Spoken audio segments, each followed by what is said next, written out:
My dear students, मैं Ajay sir अपने YouTube channel पर फिर से आप सभी का स्वागत करता हूं। हम पढ़ रहे हैं क्लास 12th के चैप्टर 10 हेलो एल्केन एवं हेलो एरीन की कुछ महत्वपूर्ण अभिक्रियाओं का अध्ययन। जैसे हमने पिछली वीडियो में हेलो एल्केन बनाने की कुछ नेम रिएक्शनों के बारे में पढ़ा था। लास्ट क्लास में हमने दो नेम रिएक्शनों के बारे में आपको बताया था, पहली हुंस-डीकर और दूसरी ग्रुव अभिक्रिया। आज हम पढ़ेंगे हेलो एल्केन बनाने की विधियों में तीसरे नंबर की नेम रिएक्शन मार्कोनिकॉफ का नियम। मार्कोनिकॉफ का नियम। मार्कोनिकॉफ के नियम बहुत महत्वपूर्ण नेम रिएक्शन है, एक महत्वपूर्ण अभिक्रिया है। मार्कोनिकॉफ के अनुसार जब किसी असम्मित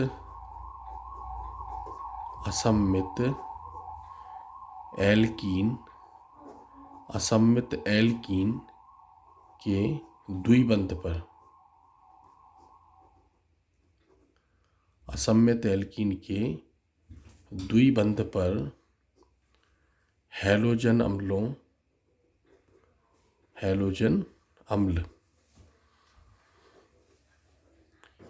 अम्ल को हम HX से प्रदर्शित करते हैं।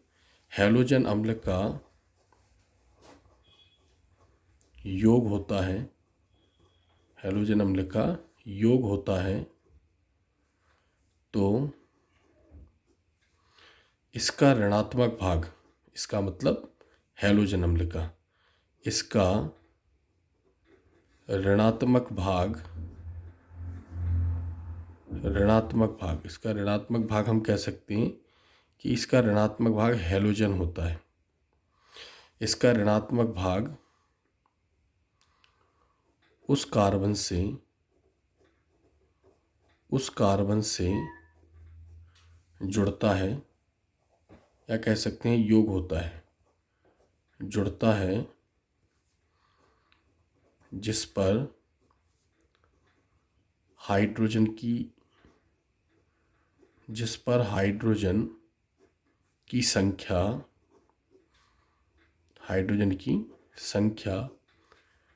कम होती है।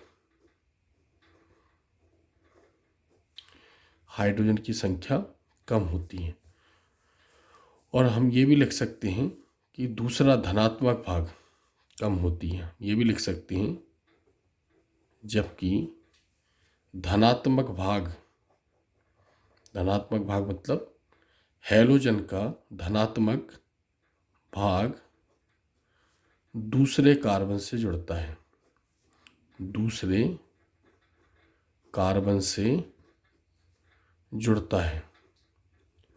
या योग होता है। इसे मार्कोनिकॉफ का नियम कहते हैं। मार्कोनिकॉफ का नियम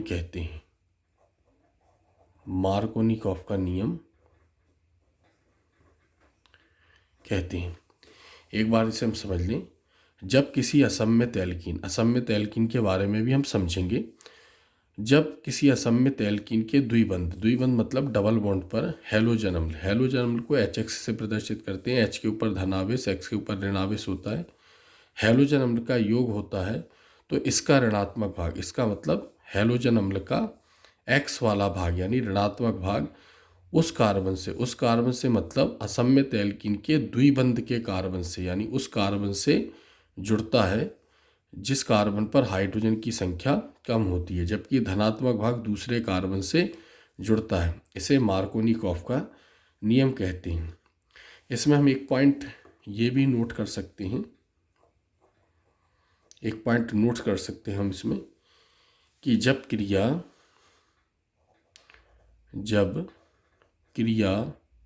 अंधेरे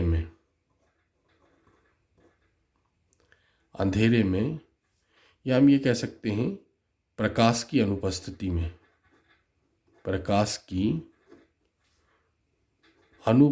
में कराई जाती है, प्रकाश की अनुपस्थिति में होती है, ऐसा भी हम इसको लिख सकते हैं। होती हैं। अब हम इसका एग्जाम्पल देखते हैं, मार्कोनिकॉफ के नियम का एग्जाम्पल, उदाहरण देखते हैं हम इसका। असममित एल्कीन में हमने लिया CH3 single bond, CH double bond, CH2, इसको हम प्रोपीन बोलते हैं, प्रोपीन। क्लियर है। और हैलोजन अम्लों में हमने ले लिया यहाँ पर, हैलोजन अम्ल में हमने ले लिया HBr। यहाँ Br के ऊपर जो होगा वो ऋणावेश होगा, H के ऊपर धनावेश होगा। क्रिया किसकी उपस्थिति में होगी? अंधेरे में या प्रकाश की अनुपस्थिति में? अंधेरे में। ठीक है।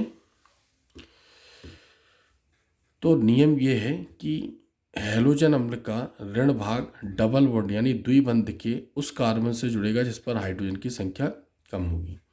तो जैसा हम जानते हैं, यहाँ कार्बन कार्बन के बीच में डबल बॉन्ड है। अगर एक डबल बॉन्ड टूटता है तो एक इलेक्ट्रॉन इस कार्बन पर, एक इस कार्बन पर फ्री हो जाएगा। इस वाले कार्बन से क्या जुड़ेगा? इसका ऋणात्मक भाग जुड़ेगा और धनात्मक भाग दूसरे कार्बन पे जिस पर इलेक्ट्रॉन फ्री हुआ है। तो ऐसे यौगिक क्या बनेगा?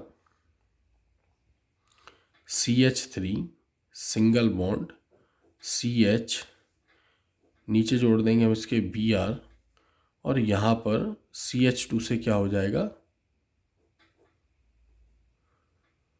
CH3। क्लियर है। इसको हम ऐसा भी लिख सकते हैं, CH3 CHBr। अगर हम इसका नाम देखें, अगर इसका हम साधारण नाम देखें तो एक कार्बन से दो कार्बन जुड़े हैं। जब एक कार्बन से दो कार्बन जुड़े होते हैं तो इसके नाम के पहले शब्द आएगा आइसो। अगर हम इस पूरे को देखें तो 3 कार्बन और 7 हाइड्रोजन है। 3 कार्बन 7 हाइड्रोजन वाले एल्किल मूलक को हम प्रोपिल बोलते हैं। तो आइसोप्रोपिल ब्रोमाइड इसका नाम होगा। अगर हम इसका IUPAC नाम देखें और इसकी नंबरिंग करें हम 1 2 3, दूसरे नंबर पर ब्रोमीन जुड़ा है तो हम इसको बोलेंगे 2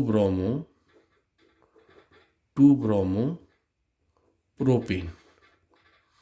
ये इसका IUPAC नाम होगा। तो एक बार हम फिर से समझ लें, प्रोपीन एक असममित एल्कीन है। प्रोपीन क्या है यहाँ पर? असममित एल्कीन। अभी हम इसके बारे में समझेंगे कि असममित एल्कीन क्या होते हैं।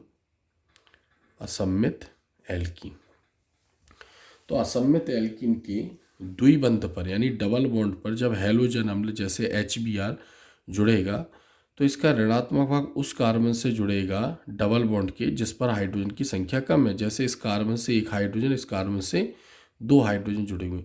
डबल बॉन्ड में से एक बॉन्ड टूटेगा तो एक इलेक्ट्रॉन इस पर फ्री होगा, एक इस पर फ्री होगा, ऐसे इसका निर्माण होगा। चौथे नंबर की क्रिया देखते हैं हम। इसी के विपरीत क्रिया है जिसको हम प्रति मार्कोनिकॉफ, प्रति की जगह हम एंटी शब्द भी यूज कर सकते हैं, प्रति या एंटी मार्कोनिकॉफ का नियम, प्रति या एंटी मार्कोनिकॉफ का नियम। ठीक है। इसको हम और नामों से भी जानते हैं, जैसे हम इसको परऑक्साइड प्रभाव भी बोलते हैं।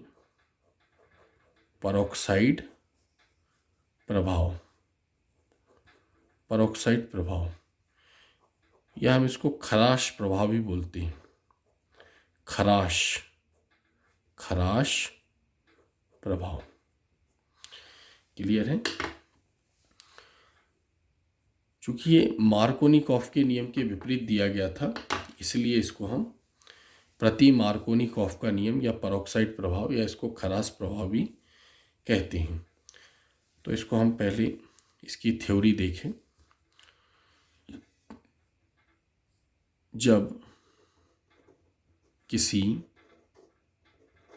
असममित एल्कीन जब किसी असममित एल्कीन के द्विबंध पर, द्विबंध मतलब डबल बॉन्ड, द्विबंध पर हैलोजन अम्ल, द्विबंध पर हैलोजन अम्ल, हैलोजन अम्ल मतलब HX, हैलोजन अम्ल का योग किसी परऑक्साइड यौगिक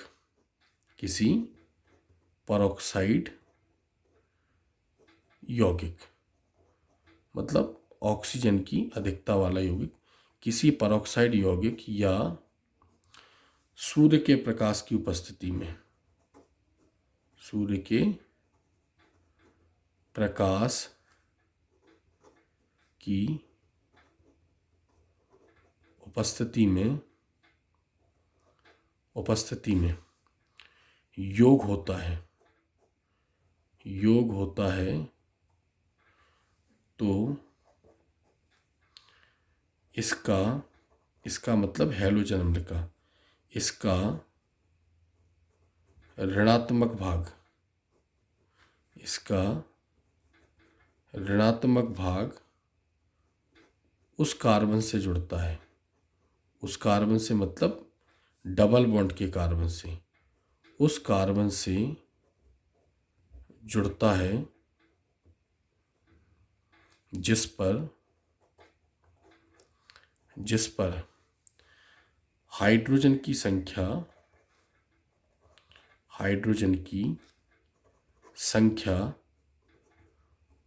अधिक होती है, इसे प्रति मार्कोनिकॉफ का नियम या परऑक्साइड प्रभाव या खरास प्रभाव कहते हैं। अब हम इसका एग्जाम्पल देखते हैं, उदाहरण हम इसका देखते हैं।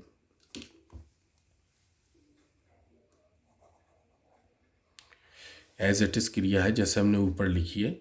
यहाँ पर भी हमने क्या लिया, CH3CH डबल बॉन्ड CH2 और क्रिया किससे करवानी, हैलोजन अम्ल। हैलोजन अम्ल में हमने क्या लिया, Br के ऊपर ऋणावेश, H के ऊपर धनावेश। उपस्थिति यहाँ पर क्या रहेगी, कोई परऑक्साइड यौगिक हमने ले लिया, जैसे बेंजोइल परऑक्साइड, बेंजोइल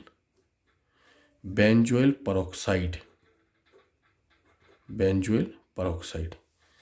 अगर हम बेंजोइल परऑक्साइड का फॉर्मूला देखें तो C6H5CO का होल ट्वाइस O2, या हम इसके ऊपर UV प्रकाश या सूर्य का प्रकाश भी लिख सकते हैं। तो जैसे हमने भी देखा, तो मार्कोनिकॉफ के नियम के विपरीत है, इसलिए अब नियम ये कहता है कि इसका ऋणात्मक भाग डबल बॉन्ड के उस कार्बन से जुड़ेगा जिस पर हाइड्रोजन की संख्या ज़्यादा है। इस पर ऋणात्मक भाग उस कार्बन से जुड़ रहा था जिस पर हाइड्रोजन की संख्या कम थी, धनात्मक भाग दूसरे कार्बन से जुड़ेगा। तो ऐसे हम देख सकते हैं बनने वाला यौगिक, जो बनने वाला उत्पाद होगा वो CH3 CH2 एक H इसमें ऐड हो गया, सिंगल बॉन्ड CH2 और यहाँ पर इससे जुड़ जाएगा Br। अगर हम इसमें देखें तो 3 कार्बन 7 हाइड्रोजन इसमें भी हैं, तो हम इसको बोलेंगे प्रोपिल ब्रोमाइड, या हम इसको ऐसा लिखेंगे ब्रोमोप्रोपेन या 1 ब्रोमोप्रोपेन। क्लियर है। तो यहाँ जो हमने यौगिक लिया ये क्या है, यहाँ पर प्रोपीन, ये भी क्या है, एक असम्मित एल्कीन है, असम्मित एल्कीन। अब इसमें समझने वाली बात ये है कि असम्मित एल्कीन होते क्या हैं। तो एक पॉइंट नोट कर सकते हैं कि असम्मित एल्कीन क्या होते हैं। असम्मित एल्कीन अभी हमने समझा, जैसे हम सभी जानते हैं कि एल्कीन मतलब जिनमें कार्बन कार्बन के बीच में मिनिमम एक डबल बॉन्ड, एक द्विबंध होना आवश्यक है, वो एल्कीन कहलाएंगे। अब यदि डबल बॉन्ड के कार्बन पर समान संख्या में हाइड्रोजन जुड़े हुए हैं, समान संख्या में हाइड्रोजन जुड़े हुए हैं, जैसे एल्कीन का पहला यौगिक हम देखते हैं ethene, ethene CH2 double bond CH2, इसको हम सम्मित एल्कीन बोलेंगे, सम्मित एल्कीन। क्यों कहेंगे? क्योंकि जब एल्कीन के डबल बॉन्ड पर कार्बन के साथ समान संख्या में हाइड्रोजन जुड़े होंगे तो इसे हम सम्मित एल्कीन बोलेंगे। और जैसे हमने इसका अगला यौगिक देखा प्रोपीन, तो प्रोपीन, जैसे एथीन का फॉर्मूला क्या है C2H4, तो प्रोपीन के फॉर्मूले में एक कार्बन बढ़ जाएगा, दो हाइड्रोजन बढ़ जाएंगे, तो ऐसे फॉर्मूला हो जाएगा CH3CH डबल बॉन्ड CH2। अब इसमें डबल बॉन्ड के कार्बन पर समान संख्या में हाइड्रोजन नहीं है, तो इसे हम कहेंगे असम्मित एल्कीन, असम्मित एल्कीन। तो मार्कोनिकॉफ के नियम के अनुसार सम्मित एल्कीन पर अगर हैलोजन अम्लों का योग होता, अगर इससे मान लो हैलोजन अम्ल का योग होता, तो जुड़ने वाले अणु का ऋणात्मक भाग, यानी हैलोजन अम्ल का ऋणात्मक भाग इसमें किसी भी कार्बन से जुड़ता और धनात्मक भाग किसी भी कार्बन से जुड़ता, तो बनने वाले यौगिक पर कोई प्रभाव नहीं पड़ता। यानी दोनों कंडीशन में इससे क्या बनता, CH3 CH2 और Br एथिल ब्रोमाइड बनता। लेकिन अगर असम्मित एल्कीन के द्विबंध पर अगर हम ध्रुवीय अणु का योग करते तो इसकी कंडीशनें दो होती हैं, एक तो मार्कोनिकॉफ के नियम के अनुसार और एक प्रति मार्कोनिकॉफ के नियम के अनुसार। तो ये पॉइंट नोट करने वाली बात है, इसका सभी हम ध्यान रखेंगे। तो आज हमने दो महत्वपूर्ण नेम रिएक्शनों के बारे में पढ़ा, मार्कोनिकॉफ का नियम और प्रति मार्कोनिकॉफ का नियम, या पेरोक्साइड प्रभाव या खरास प्रभाव। तो उम्मीद करते हैं कि दोनों नेम रिएक्शन आपको समझ में आई होगी। अगर आपको कुछ डाउट है तो मुझे कमेंट बॉक्स में मैसेज करके आप बता सकते हैं, और उम्मीद रखता हूँ ऐसे ही आपको अच्छे अच्छे वीडियो देखने के लिए मिलते रहेंगे।